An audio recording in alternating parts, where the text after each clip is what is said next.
ព័ត៌មានដែលថាអ្នកនាងឆេងស្រីរស់ លើបរីយ៉ាត្រូវបានដោះលែងចេញពីពន្ធនាគារគឺជាព័ត៌មានដែលថ្មីមកនេះមានការលេចចេញនៅរូបភាពអ្នកស្រីលើបរីយ៉ាហៅឆេងស្រីរស់នៅក្រៅពន្ធនាគារដែលធ្វើឲ្យបងប្អូនមានការយល់ច្រឡំថាអ្នកនាងលើបរីយ៉ាត្រូវបានដោះលែងឲ្យនៅក្រៅពន្ធនាគារទៅហើយនោះគឺជាព័ត៌មានមួយដែលមិនពិតទាល់តែសោះស្វាមីរបស់អ្នកនាងលើបរីយ៉ាគឺលោកហៀងបានចេញមុខមកនិយាយបញ្ជាក់ឲ្យកាន់តែច្បាស់ថាអ្នកនាងលើបរីយ៉ាមិនទាន់ត្រូវបានដោះលែងឲ្យចេញពីពន្ធនាគារនៅឡើយនោះទេហើយរូបភាពនេះគឺមន្ត្រីអនុរិយពន្ធនាគារបានធ្វើការនាំអ្នកនាងលើបរីយ៉ាមកពិនិត្យសុខភាពម្ដាយនិងកូនដែលកំពុងពើពោះកូនភ្លោះនោះបន្តមកទៀតនោះស្វាមីរបស់អ្នកនាងលើបរីយ៉ាគឺលោកហៀងបានបង្ហើបសំណេរដែលសរសេរថាអរគុណសម្រាប់ការគាំទ្រនិងការស្រ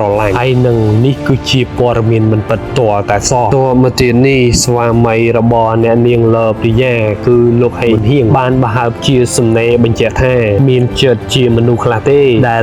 ដើម្បីតែ like share យករូបស្ត្រីដែលកំពុងតែពើពោះនៅក្នុងឯកសណ្ឋានបែបនេះមកលេងសើចដូច្នេះយ៉ាងណាមិញអ្នកនាងឆេងស្រីរស់អាវលើបរីយ៉ាត្រូវបានចាប់ខ្លួននៅថ្ងៃទី14ខែសីហាពីបទញុះញង់ទឹកចិត្តកងទ័ពក៏ដូចជារកឃើញផលិតផល4មុខក្នុងចំណោមផលិតផលផ្សេងទៀតដែលមានសារធាតុ